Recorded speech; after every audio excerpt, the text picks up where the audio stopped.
Morning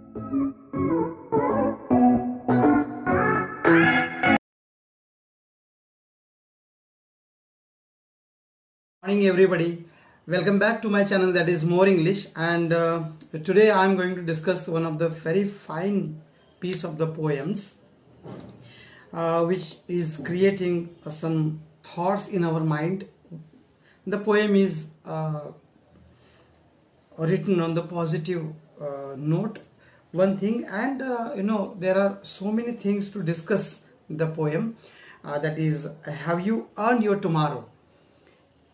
The title of the poem is Have You Earned Your Tomorrow, and the poem has been written by Edgar Guest. The poet is basically known as a people's poet. Why and how we are going to discuss very soon. But before that, I appeal you to subscribe my channel and like my videos, as I am doing a noble work for the students welfare. Okay, मला आज have you earn your tomorrow या नावाची poem तुमच्याशी discuss करायची आहे. Poem जेव्हा discuss करणार त्यावेळेला पोयममधले बऱ्याच गोष्टी मला तुमच्याशी शेअर करायच्या आहेत. पण त्याच्या आधी माझं चॅनल तुम्ही सबस्क्राईब करा आणि माझे व्हिडिओज तुम्ही शेअर करा, लाईक करा, कारण ते विद्यार्थ्यांच्या हिताचे आहेत. अजूनही कोविडमुळं कॉलेजेस बंद आहेत. मीन व्हाईल तुम्हाला सपोर्ट म्हणून हे मटेरियल अवेलेबल करून देण्याचा हा माझा उद्देश आहे. Okay, so let's turn the poem and the first part of the poem, that is icebreakers. I'll read the activities one after another and I'll discuss that with the help of the board. Okay, so first activity is this, complete the following web. So web diagram is there and the center of the web is different ways to help others. Now helping others is a noble work. It is a very critical time now. The world is just observing. It's very critical time when the natural calamities occur. It's very critical time when the man-made calamities occur, and at that time many more people are expecting regarding some help. So what are the different ways of help to others? इतरांना मदत करण्याचे कुठले कुठले मार्ग आहेत, अशी आपली पहिली ऍक्टिव्हिटी आहे. Let's turn and I have written it on the blackboard. So this is the center of the web, different ways to help others. And the first way is offering support. Different type of support, mental support, especially the people need when they are in problem, when they are in calamities, they need support, mental, moral support, or any type of support you can offer. So this is the one way that to help others. Another way is to give or to ask for information. So this is a very important way to give. Third way of offering help or doing help to others, that is arrange requirements. Different type of requirements you can arrange and give the help to others. For example, financial requirement or food. Many times suppose the patients are there, you can offer the donation of blood. So different types of help you can arrange there as a requirement to the others. And last but not the least, that is call one's friend at need. गरजेच्या वेळा त्या लोकांच्या जवळच्या मित्राला किंवा even नातेवाईकांना बोलावणं. So these are the ways of offering, different ways of offering help to the others. There are so many other ways. You can just remember, तुम्ही त्याच्यात ऍड करू शकता आणखी काही आहेत. Why do we help? That is very important thing, because we want to do some good things for getting tomorrow. Okay, now I will read second activity under icebreaker. Now see, discuss with your partner about the different idioms or proverbs related to word tomorrow. One is done for you. तुम्ही तुमच्या partner बरोबर, bench partner बरोबर वेगवेगळ्या म्हणी किंवा वाक्प्रचार यांच्याबद्दल तुम्ही चर्चा करा की जे वाक्प्रचार किंवा म्हणी टुमॉरो या वर्डशी रिलेटेड आहेत. एक तुमच्यासाठी करून दिलेले ए, मी बोर्डवरती पण बाकीचे लिहिलेले आहेत. यू कॅन सी ए इथं मी लिहिलेलं नाही. You can see into the text. Is this म्हणजे काय, टुमॉरो या वर्ड बद्दल ज्या ज्या प्रॉव्हर्ब्स किंवा इडियम्स आहेत त्या तुम्ही डिस्कस करा, त्या लिहा. मी तुम्हाला एक सांगतो, टुमॉरो नेव्हर राईज असं म्हणतात आपल्याकडे इंग्लिशमध्ये, टुमॉरो नेव्हर राईज. तशा अर्थाचे म्हणी आपल्याला हव्यात. Never put off until tomorrow what you can do today. This is one. Again I repeat, never put off until tomorrow what you can do today. Next one I have written here, B. Tomorrow's battle is won during today's practice. This is Japanese proverb. ही जी बी मी लिहिलेली आहे इथं, ए मी आता वाचून दाखवली, बी जी लिहिलेली आहे ही म्हण आहे जॅपनीज भाषेतली. Tomorrow's battle is won during today's practice. See. Today's must not borrow from tomorrow. Today must not borrow from tomorrow. This is German proverb. And D. Yesterday, today and tomorrow, these are the 3 days of man. And this is Chinese proverb. म्हणजे tomorrow ह्या words related ह्या proverbs आहेत. You can get the screenshot of this proverbs and you can just keep it. Okay, so this is the second activity. Now we will turn our third one. I will read the third activity. What is that? When you make your future plans, you think of.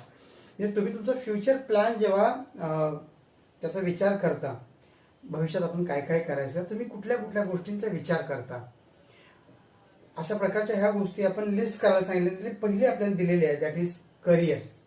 What next, तुम्ही कशाचा plan, तुम्ही you just remember or you just now do the plan. तुमच्या डोक्यात आता तुम्ही plan करू शकता आणि मग आपण फ्युचर बद्दलचा प्लॅन जेव्हा करणार तेव्हा कोणत्या कोणत्या गोष्टी आपल्या डोक्यामध्ये येतात त्या लिस्ट डाऊन करा. That is the activity. Okay. When you make your future plans you think of number 1 career, number 2 higher studies, number 3 family life, number 4 goal in the life to be accomplished, number 5 financial security, number 6 retirement life.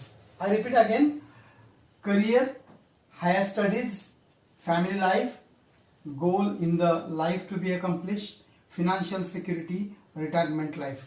म्हणजे आपण आपल्या करिअरचा विचार करतो, future plan जेव्हा डोक्यात येतात तेव्हा, हायर स्टडीज उच्च शिक्षणाबद्दल आपण विचार करतो, फॅमिली लाईफ कौटुंबिक जीवनाबद्दल विचार करतो, goal in the life to be accomplish म्हणजे कुठले काय आपण अचीव करायचं आहे, आपलं ध्येय काय गाठायचं आहे ते आयुष्यामधलं. त्यानंतर फिनान्शियल सिक्युरिटी आर्थिक सुरक्षा म्हणतो आपण, तर ती त्याच्याबद्दल विचार करतो. And last but not the least that is retirement life म्हणजे निवृत्तीनंतरचं जीवन आपलं कसं असेल.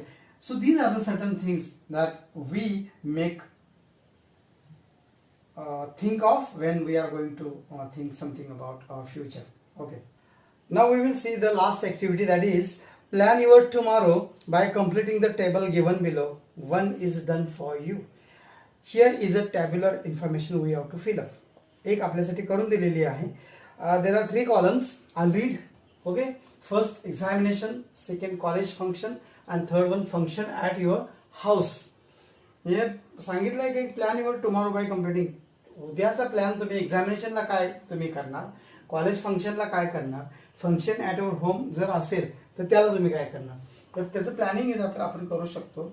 एक आपल्यासाठी हे दिलंय आपल्याला, तर आपल्याला ह्या 2 गोष्टी ह्या 2 गोष्टी आपल्याला फिलअप करायच्या. मी ह्या टेबलमध्ये ब्लॅक इंकने जे अंडरलाईन केलेलं आहे ते आपल्याला फिलअप केलेलं आहे. I read that very quickly. Examination मध्ये कम्प्लीट स्टडी पोर्शन.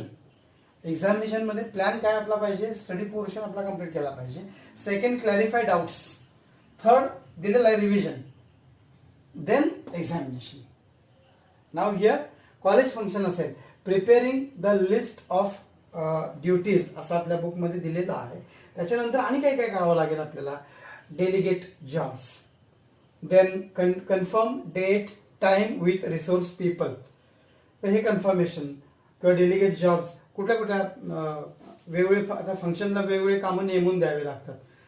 अनाउन्समेंट कोणाकडे द्यायचं, स्पीच कोणाकडे द्यायचं, गेस्ट ऑफ ऑनर कोण करणार, हे जे डेलिगेट जॉब्स. ओके, तर ते plan, pre plan. Then function at your home जर असेल तर आपल्याला क्लिनिंग द हाऊस असा पहिला पॉईंट दिलाय. Second one, what we have to do the planning of arrangement for sending invitees, preparation, service of food, ह्या सगळ्या गोष्टी कराव्या लागतील. And next point, sitting arrangement and other convenience for guests, बैठकीची व्यवस्था किंवा मग त्या पाहुण्यांना अजून काही सोयी पाहिजे असतील त्या पुरवणं असेल घरच्या function. So these are the certain things we can make a plan of tomorrow. म्हणजे उद्याच्याला आपल्याला हे जर काय फंक्शन, एक्झामिनेशन असेल, कॉलेज असेल, कॉलेजमधलं फंक्शन असेल किंवा फंक्शन ॲट होम असेल, अशा पद्धतीचं प्लॅनिंग आपलं उद्याचं असू शकतं. So these things are there in ice breakers. Okay, we will turn very quickly to the exact poem now. Now we will turn our attention towards the poem. At first, very short introduction of the poet. Have you earned your tomorrow, written by Mr. Edgar Cayce.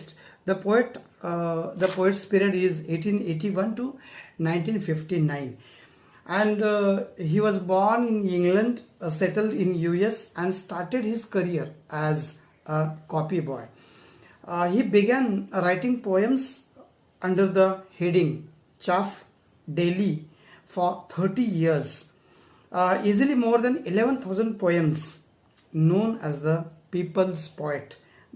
He wrote so many inspirational verse about family and other simple topics. Have You Earned Your Tomorrow by Edgar Cayce presents a number of questions, very important thing.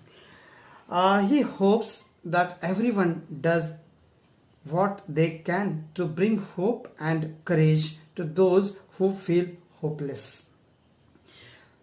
I will read the poem and explain it. Now look at the poem exact. Page number 112. Have you earned your tomorrow? म्हणजे जो कवी आहे हा लोकांचा कवी म्हणून गणला गेलाय आणि त्यांनी जवळपास 11,000च्या वरती पोएम्स ह्या लिहिलेल्या, ज्या लोकांच्या कविता म्हणून मान्य, काव्य म्हणून ते प्रसिद्धीला पावलेला हा कवी आहे. आणि लोकांच्या आयुष्यातले नंबर ऑफ गोष्टी त्यानं रेज करून पोएममधनं दाखवल्यात. याही कवितेमध्ये त्यांनी काही प्रश्न विचारले, काही म्हणण्यापेक्षा बरेचसे प्रश्न विचारले. तुम्ही जर पोएमचं स्ट्रक्चर बघितलं तुमच्या लक्षात येऊन जाईल. There are so many questions. The beginning line is having the question mark. Okay, आज जर आपण चांगलं केलं तर उद्या आपल्याला त्याची फळं चांगली मिळतील. आज जर चांगलं पेरलं तर उद्या चांगलं उगवेल. आज जर चांगला विचार केला तर उद्या आपल्यासाठी चांगलं काहीतरी मिळेल. या बेसवरती लिहिलेली ही कविता आहे. आजचा तुम्ही दिवस मिळवलात, उद्याचा मिळवलात का असा प्रश्न आहे. मग आजचा मिळवला असेल तर उद्याचं मिळवण्यासाठी आपण काहीतरी चांगलं काम केलं पाहिजे. मग ते केलं का तुम्ही, यासारखे क्वेश्चन्स कवीने विचारलेले आहेत. I am going to start the reading. Is anybody happier because you passed his way? Does anyone remember that you spoke to him today? This day is almost over and its toiling time is through. Is there anyone to utter now a kindly word of you? In a very opening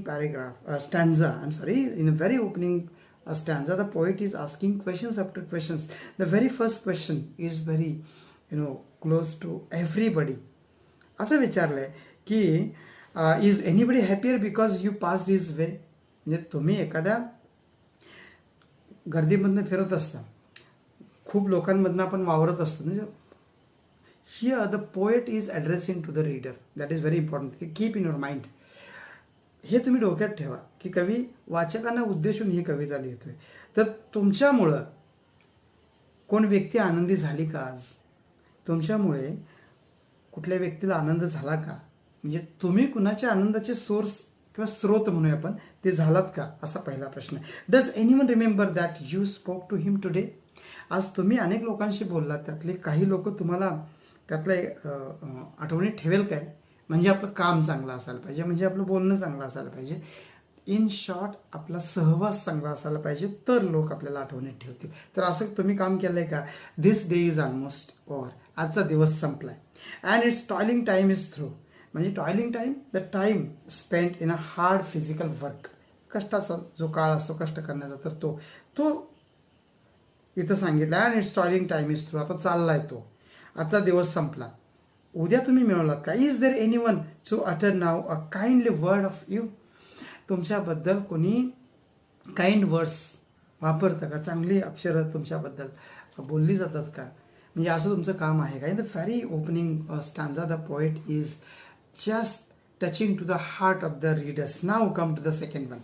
Did you give a cheerful greeting to the friend who came along? तुम्ही कुणाला असं अतिशय आनंदानं अभिवादन केलंय का? तुमच्याजवळ एखादा मित्र आला, तुमच्याजवळ एखादा स्नेही आला, त्याला तुम्ही तसं अभिवादन केलंय का? तसं ग्रीटिंग केलंय का? Or a churlish sort of howdy and then vanish in the throng. Churlish त्याला आपण रूढ, म्हणजे तुम्ही आनंदानं त्याला अभिवादन केलंय की अतिशय रूढ म्हणजे उद्धट पद्धतीनं कसं तरी आपलं हावडी, म्हणजे अगदी हा हॅलो करायचं म्हणून करायचं. हावडी याचा अर्थ अगदी इन्फॉर्मल फ्रेंडली ग्रीटिंग ज्याला म्हणतो. आणि मग तुम्ही गर्दीमध्ये अदृश्य झालात, असं झालंय का? Were you selfish pure and simple as you rushed along the way. आणि तुम्ही कुठल्या तरी पद्धतीने ग्रीटिंग केलं आणि तुम्ही निघून गेलात, मग त्यावेळी तुम्ही स्वार्थी झालात का? स्वार्थी होता का? अशा पद्धतीनं प्रश्न कवीने विचारले. Or is someone mighty grateful for a deed you did today. की तुम्ही एखादं खूप चांगलं काम केलंय आणि म्हणून तुम्हाला कोणीतरी तुम्हाला ग्रेटफुल म्हटलंय, किंवा काहीतरी तुम्ही चांगलं केलंय म्हणून तुम्हाला लोक आठवणीत ठेवतात, लोक आठवणीत ठेवतील. आज तुम्ही काहीतरी केलंय का? असा एक क्वेश्चन विचारलाय. And the poet is turning to third stanza. Can you say tonight in a preparing with the days that sleeping fast that you helped a single brother of the many that you passed? Is a single heart rejoicing over what you did or said? Does a man whose hopes were fading now with courage look ahead? Can you say tonight? तुम्ही तुमच्याशी स्वतःशी जेव्हा बोलाल त्यावेळेला तुम्ही आज रात्री असं बोलाल का की in preparing with the days that sleep. म्हणजे रात्रीच्या वेळेला झोपत असताना स्वतःशी आपण जेव्हा संवाद साधतो त्यावेळी तुम्ही स्वतःशी बोलाल का की that you help a single brother of the many that you past. दिवसभरात इतके बांधव आपल्याला पास होऊन जात असतात, आपल्या अवतीभोवती फिरत असतात, त्यातल्या एखाद्याला तरी आपण मदत केली का? हे रात्री तुम्हाला आठवेल का झोपत असताना? Is a single heart rejoicing over what you did or said. तुम्ही काहीतरी चांगलं केलं किंवा तुम्ही चांगलं बोललात म्हणून एखाद्याचं मन उल्लसित होईल, अशी एखादी घटना तुम्हाला आठवेल का रात्री झोपताना? Does a man whose hopes were fading now with courage look ahead. की एखाद्या माणसाच्या बद्दल म्हणजे what we say, does a man whose hopes were fading now with courage look ahead. म्हणजे एखाद्या व्यक्तीचं असं अत्यंत तुमच्याकडे तुम्ही धाडशी आहात, करेजियस आहात आणि म्हणून अशा प्रकारचा एक लुक तुम्हाला मिळालाय का? म्हणजे एखादा माणूस अगदी निराश झालेला असेल आणि तुमच्याकडे बघून त्याला अगदी म्हणजे करेजियस वाटायला लागले, भविष्यात कधी चांगलं असं वाटायला लागले, असं काय तुमच्यामुळे झालंय का? इन शॉर्ट तुमची कंपनी चांगली होती का? हे त्या कवीला तिथे विचारायचं आहे. Now the last stanza. Did you waste the day or lose it? Was it well or sorely spent? Did you leave a trail of kindness or a scare of discontent? As you close your eyes in slumber, do you think that God would say, you have earned one more tomorrow by the work you did today? First line, did you waste the day or lose it? Was it well or sorely spent? म्हणजे तुम्ही आजचा दिवस वाया घालवलात का? म्हणजे तुमच्या हातून आजचा दिवस निसटला का तसाच, की सोअरली तुम्ही असं स्पेंड आउट करून टाकलात कसा तरी? जाऊ दे तिकडं. सोअरली इन द सोअरली म्हणजे याला आपण युजलेसली, या पद्धतीनं आपण असाच घालवलाय का? Did you leave a trail of kindness or scar of discontent? म्हणजे तुम्ही हे सगळं अगदी दयाळूपणाची जी ट्रेलिंग आहे ती घालवली का? किंवा तुम्हाला असमाधानाची भीती आहे का? ॲज यू क्लोज युअर आयज in slumber do you think the God would say? म्हणजे ह्या सगळ्यामध्ये तुम्ही तुमचे डोळे झाकल्यानंतर तुम्हाला खात्री आहे का की परमेश्वर आपल्याला असं म्हणेल की have you earn one more tomorrow by the work you did today? की आज तुम्ही चांगलं काम केल्यामुळे तुम्ही आणखी एक उद्या मिळवलाय. आजचा दिवस संपलाय. आज जर तुम्ही चांगलं काम केलं तर तुम्हाला उद्या मिळेल. तर अशा पद्धतीने परमेश्वर आपल्याशी बोलेल का? So this poem is having a very good kind of message. आणि तो मेसेज खूप महत्त्वाचा आहे. If you look at the critical points of the poem, the poet Edgar Cayce have you earned your tomorrow is a thought-provoking composition. The title itself pursues our mind to wonder if today we have done something useful, we would get one more tomorrow.